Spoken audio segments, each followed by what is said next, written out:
Hi guys, this is George with Thoughts in Motion. Welcome to another video. Today we're going to be talking about anger, how to identify it, where exactly it comes from, and most importantly, what we can do to overcome it. See you in the video, guys.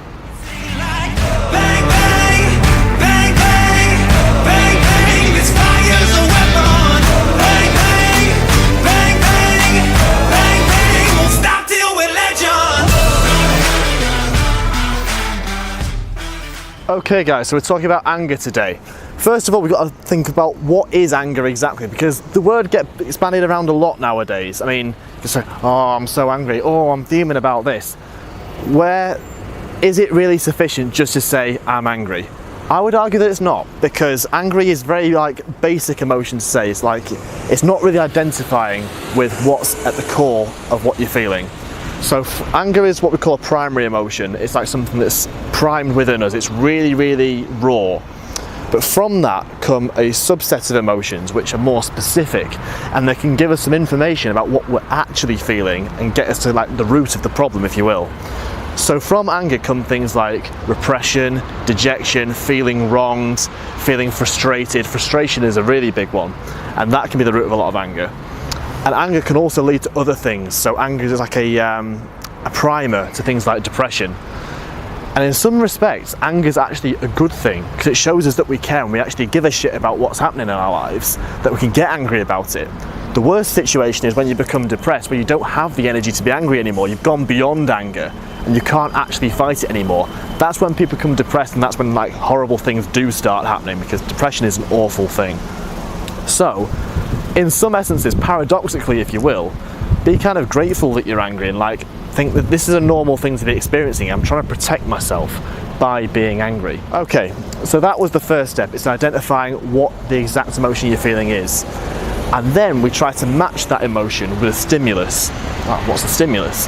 A stimulus is something in the outside world which will affect our mental well-being or affect our way of thinking. For example, something someone might have said to us, or something that might have happened to us, which may be no fault of our own, all can give rise to anger within you. So, as a quick example, it might be that someone has called you lazy or called you fat or something like that.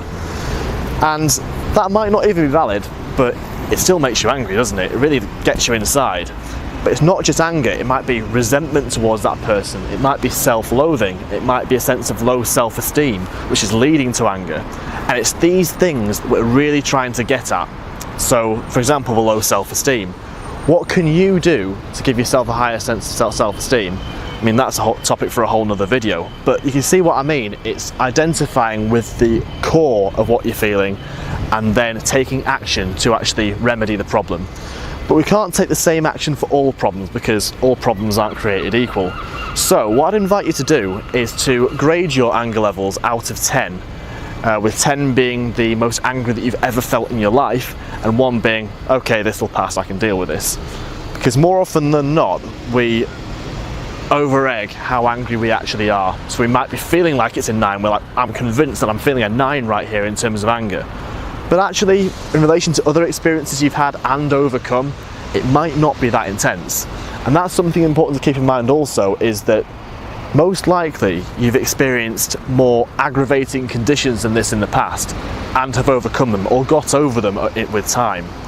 So this one should be no different, in that you can overcome this and you are bigger than this. 4 to 5 is an issue of okay, this will pass, this is fine.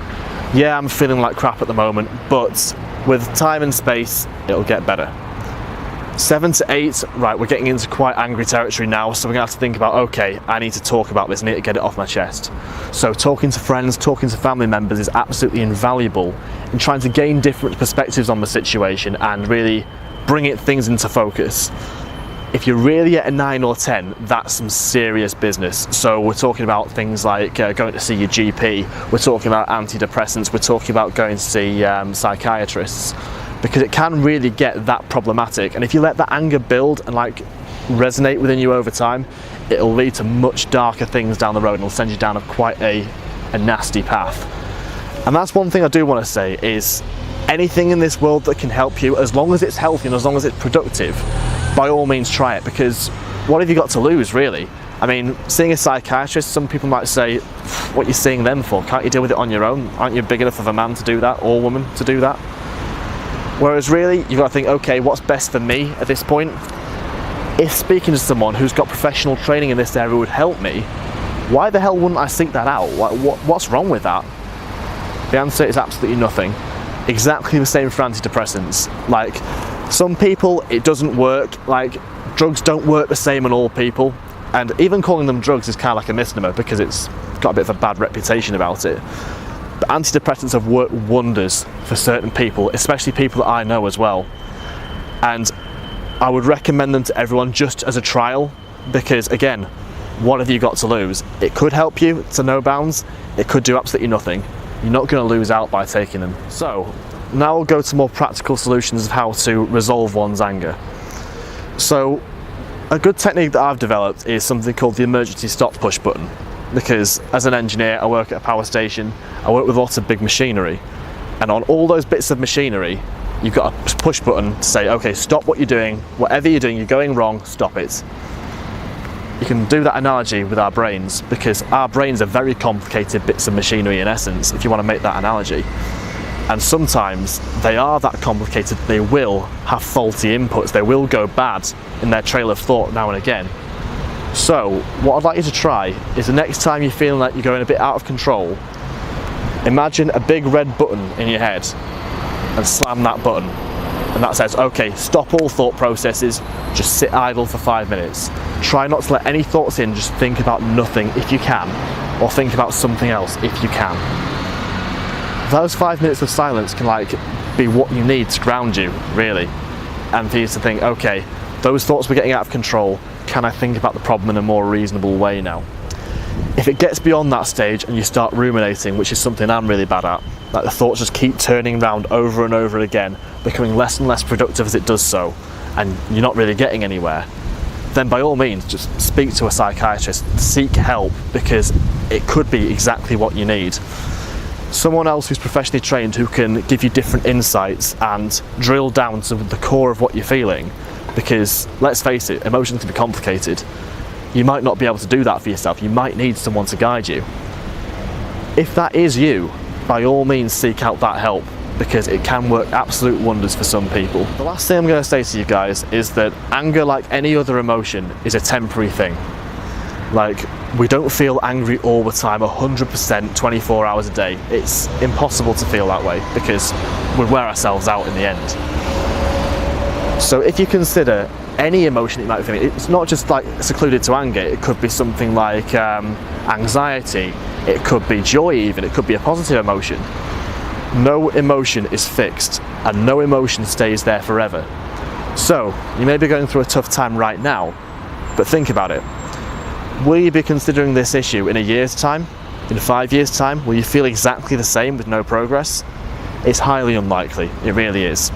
So, no matter how long it takes you, consider there's always light at the end of the tunnel, and you just need to find the right help that you need to get you there.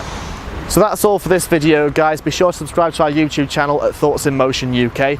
Also be sure to hit the bell when you subscribe so you get all new content from me, Adam and Carl, and all the Thoughts in Motion team. You can also subscribe to our Facebook and Instagram channels at Thoughts in Motion UK. I look forward to seeing you in the next video, and take care, guys.